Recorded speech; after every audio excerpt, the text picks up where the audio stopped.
Hello and welcome to another Warframe video. Today, I'll be sharing my build for one of the sexiest Warframe in the game, Mirage Prime. But before anything else, I would just like to say that this build will be more towards solo plays.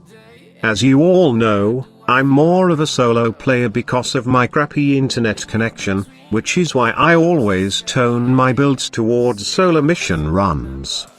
However, don't take this build lightly in team composition, as it will most likely be a good fit in a group in terms of DPS. With all the damage that this build can deal, I'm pretty sure that you'll also be a valuable asset for the team. Okay, let's take a look at my build. Now, I want this build to be balanced, and to take advantage of her Eclipse and Hall of Mirrors ability. We all know that with her Eclipse, we can deal tons of damage with a lot of power strength in our build. Not only that, but it can also give us 95% damage reduction. The only problem is, how much damage, and how much damage reduction she can get totally depends on your environment. You get damage reduction in dark areas while you get the damage boost in areas with light. And sometimes, this ability is unreliable, as you don't have the option to choose between damage boost and damage reduction. In solo plays, this could lead to deaths most of the time, especially when enemy reach certain levels.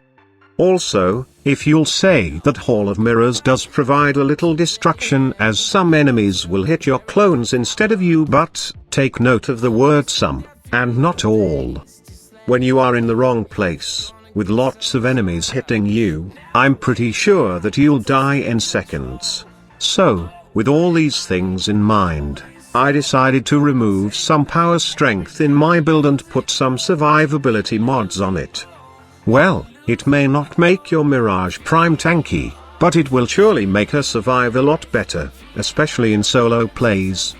With all the testings, here's the build that I came up with. In this build, I got Blind Rage, Transient Fortitude, and Hall of Malevolence for the damage part. Now, you might be wondering why I put Hall of Malevolence in this build, as it's somehow unreliable, but the thing is, it's more effective than putting Intensify or other power strength mods in this slot. I mean, I usually get kills and boost the damage done by my clones, with Eclipse increasing my damage by 500+%. Also, the duration for Hall of Mirrors and as well as Eclipse are pretty much sufficient for me, but this doesn't mean that you can't put the mod that you like to put in this build. You may improve this build and put any mods that suit your playstyle. For the survivability part, I choose to have Quick Thinking, supported by Primed Flow and Hunter Adrenaline. I really can't seem to fit Steel Fiber or Redirection in this build, as I don't constantly get that damage reduction from Eclipse. If I did, then it will make me immobile, which I really don't like to do in most mission, as I like the style of run and gun with my Mirage. Again, these are just my personal preference, and the mods are equipped here suits my playstyle. You can choose to follow this build or make this as your guide for creating your own Mirage build. Also, I always have a melee weapon with good range and status chance like the Cassawar in my arsenal while playing Mirage. Why? It's because I always have Healing Return to help me survive even more. The reason why I choose Healing Return over Life Strike is that this mod can be used even in quick melee attack. I usually have my melee holstered most of the time playing Mirage, as I'm more in shooting form when playing this Warframe, and having the ability to get heal without switching weapons is truly a great deal for me. For my Cassawar, I just added a few mods like range and status, to support my Healing Return. Lastly, damage mods and as well as condition overload will be an asset for this polearm. And if that's not enough survivability, you can always use your Sentinel and equip it with the Medi-Ray mod, to get that occasional heal.